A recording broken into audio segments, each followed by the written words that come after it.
Welcome back to WSBA Morning News with Gary Sutton. It's the Main Street of America, and this morning we are welcomed by the newest member of our family. He follows right after me. He is Brian Kilmeade, and the Brian Kilmeade Show. Of course, a lot of you know him from Fox and Friends. And good morning, Brian. How are you? Great. I'm privileged to be on your station. It's going to be a big week, and I'm so glad you guys put us on. Well, it's nice to have you as a partner here, picking up right from 9 to noon, and then Rush picks up after that. But you know, for a lot of people out there that watch you, Brian, don't get a chance to really know you or get to hear about you. Tell people a little bit about who you are and what you're bringing with the show from 9 to noon each day. I mean, with the Brian Kilmeade Show, I had a chance to take over when Tony Snow was called by the President of the United States, President Bush. Hey, listen, I know you got a radio show, but I need you as press secretary. I was his primary backup, and the judge too. And they quickly said, we need to. You got an hour to decide. President Bush is calling Tony Snow. They're having a press conference. We would like to tell all the affiliates that you're the new guy along with the judge, and the judge would later move on. And I said, yeah, no problem. So I did it every day. So for the last 10 years, I go from Fox and Friends in the morning from 6 to 9. I got 6 minutes to get upstairs and go from 9 to noon. And as the judge did his own thing, and he's now on Fox Nation doing great, I had a chance to get my own show for the last 8 years. And we're just gradually gaining steam as a chance to expand on the issues, tap into all the reporters, get all the great hosts on Fox News, who many of which I'm friends with, and you know about radio, Gary. You get a chance to talk. You know, it's not 4 minutes in and out. It's not like, hey, toss to the soundbite. It's slow down. Here's what's happening. And my goal is always tell you what's happening, give you a different perspective, and put my opinion in. Because I know that in my mind, our listeners are doing a million things. They need to know more.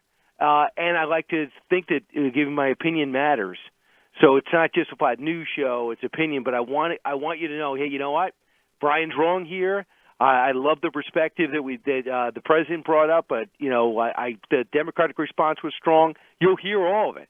Right. So I don't want you to have to search around to find out more information. So that was the goal of the show. It gradually gained steam. Now we have close to 200 affiliates, added 33 on January 2nd, and in York, Pennsylvania. We've always had success in Pennsylvania.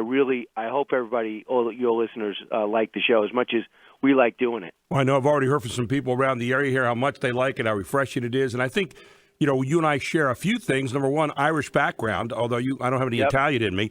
But number two, sports. I was a coach for 41 years and coached basketball and golf, and then also number three, history. I was a history teacher 25 years before I did this. So, you know, I know history is a big passion of yours. You've written some great books, like the latest one, Andrew Jackson, Miracle of New Orleans, and you know, so we share a couple of different passions. So I hope we won't bore people for 6 hours there. But I think the fact that you have a lot of different things, that you want to raise the level of the conversation, be willing to hear all kinds of people and all kinds of ideas, I think is really important to people in our industry.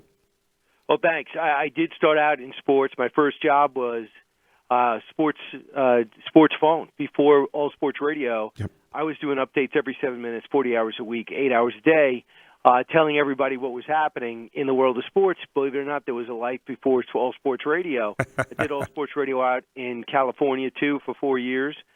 Did one-on-one sports radio, which was nationally syndicated. Was hired here as a sports guy in 1997, and with the news background. And when the world started going crazy, I had a chance to go all news. And you know, I love doing it. To be stuck in sports, even though I like sport, I love sports. During 9/11, the Iraq War, the election mess. The historic election of President Obama and the stunning one with President Trump. If I was doing sports, it would have been unbelievably frustrated. With my books, George Washington's Secret Six, Thomas Jefferson, the Tripoli Pirates, Andrew Jackson, The Miracle of New Orleans, I was able to focus on one area in our history, in American history, that I don't think gets enough attention, and bring it forward. And our listeners tend to be the most patriotic, and patriotic people love to know history, and people who like news usually like history, so it seems to be a perfect mix. And actually, for our viewers, for our listeners today, the first two callers that call from York, Pennsylvania, will get a copy of Andrew Jackson, Miracle of New Orleans. I'll personalize it and send it out. One of the neatest battles ever, and of course, as we found out later on, was fought after the war had been over, but still a very important part of our culture, right? Yeah, absolutely. And I also did two sports books. The Games Do Count.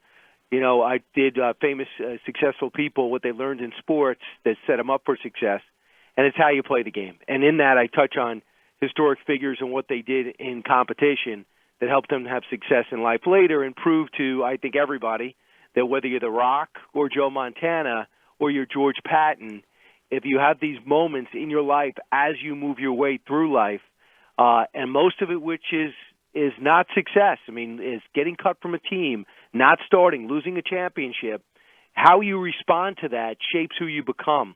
And like you, I'm a coach. I have 5 soccer licenses. I coach for 13 years. I've been to Pennsylvania so many times with my kids and bringing my players forward, a few of which will be drafted this year in the MLS. So there's a bunch of things I'm interested in. I try to give the show a more well-rounded feel.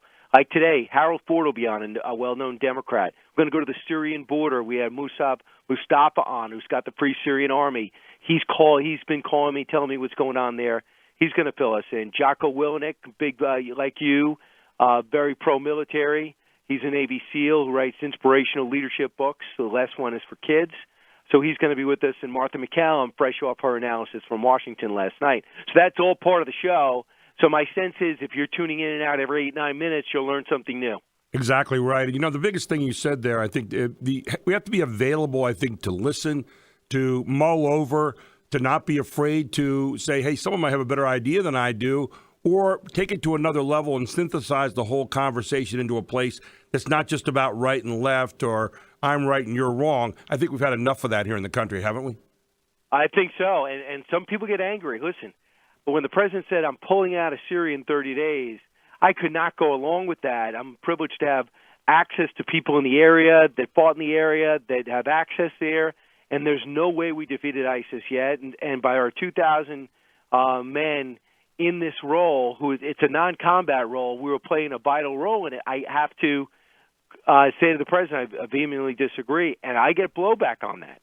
But I also know when it comes to this border crisis that the president's not going to get everything he wants. And I'm going to tell you, you got to compromise. Right now, Democrats are making it easy because they don't want to do anything except open up the government. They don't want to compromise. They don't want to go towards a deal. But when they come to the table, I know you can't get everything you want in life. The house you're not going to get for the price you want. The car you're not going to get for the price you want. Oftentimes you don't get to the number one college you chose to. That's life. You do the best you can. You cut the best deal possible. And if the public likes you in politics, they're going to give you more power next time around, whether it's seats in the House or seats in the Senate, or a mandate that's in 2020 that's greater than the one you got in 2016. But I think we got to get to the point where our shows are about, here's the deal that was cut last night. Let's see who won and who lost, and let's see who got the better deal, as opposed to, I know what Gary thinks, I know what Brian thinks, and let's just compete for the next election. I'm tired of that. Nothing ever gets done. People say, well, I stood for what I believed in. Well, that's fine, but what gets done for us? Nothing. No immigration reform, no legitimate health care reform in terms of, in terms of getting any type of progress made on the major issues. It doesn't happen because it's too much of a political risk. $21 trillion in debt and no way forward to stop the spending. And if you stop spending, you don't like poor people, right, or you don't like old people. Aren't we tired of these conversations? Because they're immature. Yeah, I think so. And I think you're getting dangerously close to saying better policy before bad politics. Brian, we really appreciate you being as part of our family. We're looking forward to hearing you every day from 9 to noon.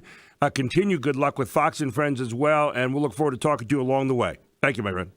You too, Gary, and to your listeners, thanks so much. Thank you so much. Brian Kilmeade, the new Brian Kilmeade Show, 9 to noon every day here on News Talk 93.9 and 910 WSBA.